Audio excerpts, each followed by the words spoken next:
माँ की आंखों में आंसू देखकर कपिल का हृदय दुखी हो गया। माँ, यह सुंदर शोभा यात्रा देखकर और सब लोग तो खुश हो रहे हैं, तुम रो क्यों रही हो? क्या बात है माँ, बताओ मुझे, कपिल ने माँ से पूछा।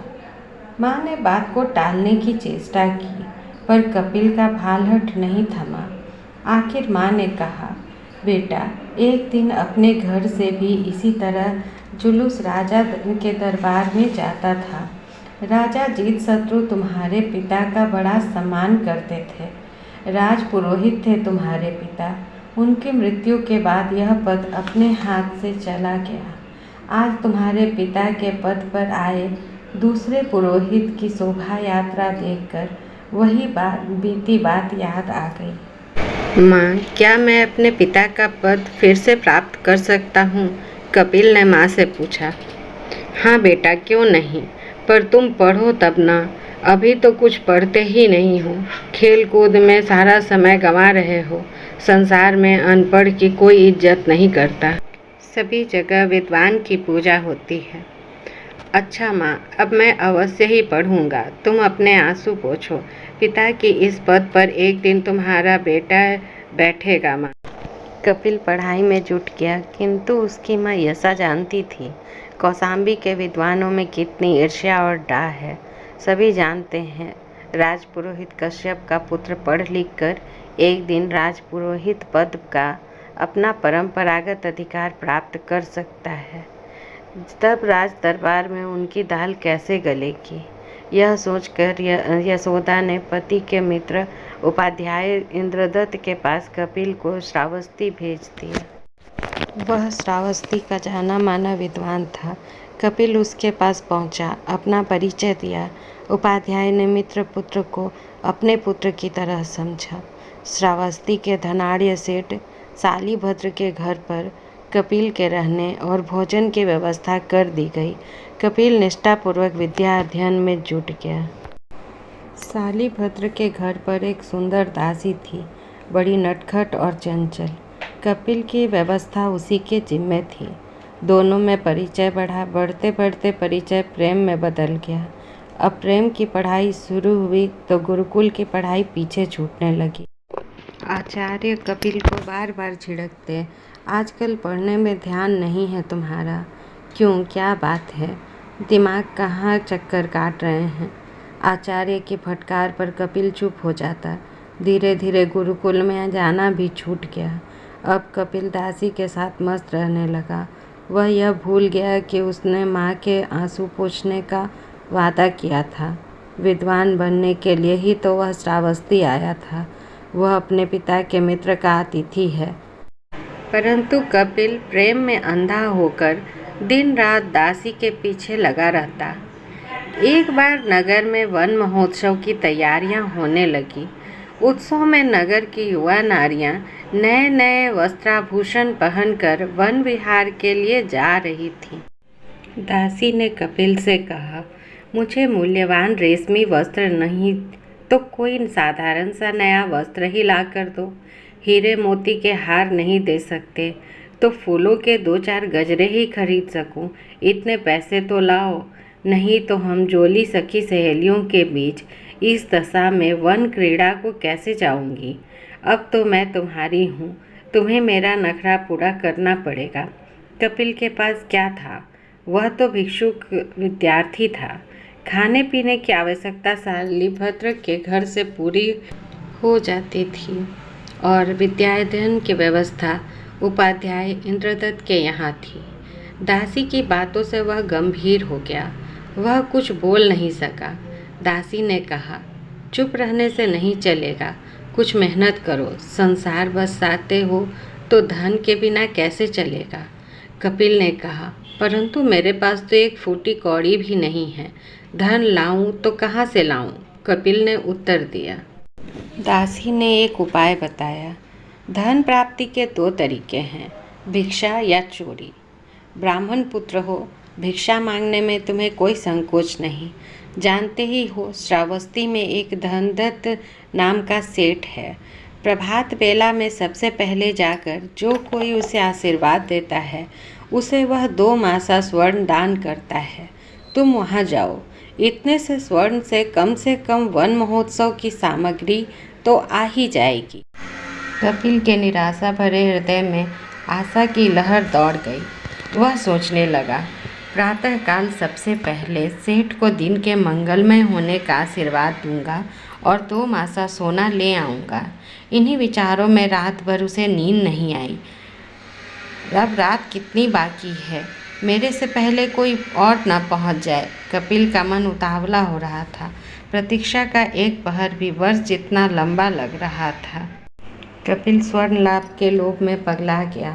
तारों के झिलमिल प्रकाश में उसे रात का कोई अंदाजा ही नहीं रहा। पागल की तरह वह घर से निकल गया। इधर उधर भटकता हुआ धनदत्त के घर की ओर वह बढ़ा जाने लगा। अरे कौन है, कहाँ जा रहे हो? किसी की तेज आवाज़ सुनकर कपिल वहीं ठिठक गया। यमदूत सी काली छाया उसके पीछे पीछे आ रही थी। कपिल का हृदय धक धक कर उठा। इतनी गहरी रात में कहाँ जा रहे हो? चोरी करने? कपिल ने गिड़गिड़ाते हुए कहा। चोरी नहीं, ब्राह्मण का बेटा हूँ। भिक्षा मांगने के लिए धनदत्त सेठ के घर जा रहा था। कपिल अपनी बात ठीक तरह से कह भी नहीं पाया था कि पहरेदार ने उसे पकड़ लिया। रात को कोई भीख मांगने निकलता है? दिन भिखारियों का, रात चोरों की। झूठ बोलकर हमें बेवकूफ़ बना रहे हो। कपिल को पकड़कर जेल में ठूंस दिया गया। गंदगी और बदबू के मारे उसका सिर फटा जा रहा था। माँ की छलछलाई आँखें उसके सामने तैरने लगी। वह कहाँ भटक गया? पढ़ने आया था पिता के समान विद्वान बनने के लिए, और यहाँ कहाँ प्रेम में फंस गया। प्रातःकाल सूर्योदय होने पर रात्रि में पकड़े गए अपराधियों के साथ कपिल को भी राजा प्रसेनजीत के समक्ष उपस्थित किया गया। राजा प्रसेनजीत अपराधों की जांच स्वयं करता था और अपराधी को कठोर सजा देता था। कपिल थर थर काँप रहा था। पश्चाताप के आंसुओं से उसकी आंखें भीगी थी। वह अपने को छिपाने की चेष्टा कर रहा था। राजा प्रसेनजीत ने अपराधी की विचित्र मनःस्थिति देखी। सोचा, यह अपराधी नहीं है, परिस्थिति का मारा कोई भूला भटका युवक है। राजा ने उस पर एक तीखी निगाह डाली और कड़कती आवाज़ से पूछा, क्यों रे, रात्रि को कहाँ चोरी करने निकला था? कपिल ने हाथ जोड़कर गिड़गिड़ाते हुए कहा, महाराज, चोरी जैसा बुरा कर्म मैं ब्राह्मण पुत्र कैसे कर सकता हूँ? भीख मांगने निकला था, सिर्फ 2 मासा सोने के लिए। राजा को कपिल की बात बड़ी विचित्र लगी। कहा, सच सच बताएगा तो माफ़ कर दिया जाएगा। कुछ भी झूठ कहा तो याद रखना, प्रसेनजीत के राज्य में झूठ का दंड सबसे कठोर है।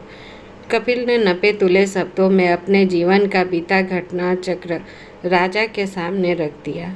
घर से चलने से लेकर बंदी बनने और उसके बाद पश्चाताप के आंसू बहाने तक की कहानी राजा को सुना दी। राजा ने कहा, ब्राह्मण, तुम केवल 2 मासा सोने के लिए आधी रात को घर से निकल पड़े। 2 मासा स्वर्ण से क्या होगा? लो, तुम्हें जितना चाहिए मांग लो। राजा की बात पर कपिल को सहसा विश्वास नहीं हुआ। कहीं मेरी मूर्खता का मजाक तो नहीं हो रहा है? वह विचार में पड़ गया। राजा ने पुनः कहा, ब्राह्मण पुत्र, सोचते क्या हो? जो चाहिए वह वर मांग लो, मैं वचन देता हूँ। कपिल ने सोचा, क्या मांगे? 2 मासा सोना ही मांग लें, फिर क्या फ़ायदा? आकाश से गिरा, खजूर में अटका। 100 स्वर्ण मुद्रा? गृहस्थी बसानी जो है, कपड़े चाहिए, बर्तन चाहिए, खाने पीने की सामग्री चाहिए, तो 1000 स्वर्ण मुद्राएं मांग लूँ। किंतु पत्नी के आभूषण किससे बनेंगे? फिर 1,00,000 स्वर्ण मुद्रा के बिना तो कुछ नहीं होने वाला, न आभूषण न मकान। कपिल विचारों के उड़ान में बहुत दूर उड़ा जा रहा था। राजा ने उसके विचार तंद्रा को झकझोरा। युवक बहुत गहरे सोच में डूब गए। जो मांगना है शीघ्र मांगो, देखो विलंब हो रहा है। राजा को डर लगा, कहीं मेरा राज्य ही ना मांग बैठे। कपिल कोई निर्णय नहीं कर सका। दौड़ती इच्छा करोड़ स्वर्ण मुद्राओं को भी लांघ गई। जहाँ तक भी गया, अभावों की खाई आगे आगे और अधिक चौड़ी होती गई। वह उसे पाट न सका। इच्छाएं मन के असीम आकाश में मुक्त पक्षियों की तरह पर फैलाए उड़ने लगी। तभी एक झटका लगा। वह सोचने लगा, अरे किधर बह गया? 2 मासा सोने के लिए आया था और अब तो करोड़ों स्वर्ण मुद्राओं से भी मन की तृप्ति नहीं हो रही है। उड़ने को अनंत गगन मिला तो पक्षी उड़ता ही गया, कहीं रुका नहीं। इस उड़ान का कहीं किनारा भी है? जहाँ लाभ होता है वहाँ लोभ बढ़ता है। लोभ के तूफान में मैं भटक गया हूँ। सोना और मणिमुक्ता आज तक किसी को शांति नहीं दे सके। इनका त्याग एवं संतोष ही तो शांति का साधन है। वही मेरे सुख का अक्षय कोष है। वह तो मेरे अंदर है। उसे प्राप्त करना मेरा अपना अधिकार है। फिर राजा से मैं मांगूँ तो क्या मांगूँ? वह धन दे सकता है परंतु शांति और सुख तो नहीं दे सकता। इतना क्या विचारों में डूब गए। राजा की तेज आवाज़ ने कपिल का ध्यान सहसा भंग कर दिया। हाँ, सोच लिया सम्राट। जो चाहिए था वो मिल गया। अब न कुछ सोचना है न कुछ मांगना है। राजा ने आश्चर्यचकित होकर पूछा, क्या सोचा तुमने और क्या मिल गया? राजन, ज्यों ज्यों लाभ होता है त्यों त्यों लोभ बढ़ता है। लाभ और लोभ की दौड़ में अंततः लोभ ही आगे रहता है। मैंने यह दौड़ खत्म कर दी है। मैंने ऐसा लाभ पा लिया है जो कभी लोभ से पराजित नहीं हो सकता। कुछ क्षण पहले वह आशा का दास था, अब आशा का सम्राट। इसलिए अब मुझे कुछ नहीं चाहिए। राजा प्रसेनजीत कपिल के जीवन का यह अद्भुत परिवर्तन देखकर स्तब्ध रह गया। दया की जगह श्रद्धा जागृत हो गई। राजा कपिल के चरणों में झुक गया। कपिल सिर का ही मुंडन नहीं, मन का भी मुंडन करके सच्चा त्यागी बन गया। लोभ से अलोभ की ओर बढ़ गया।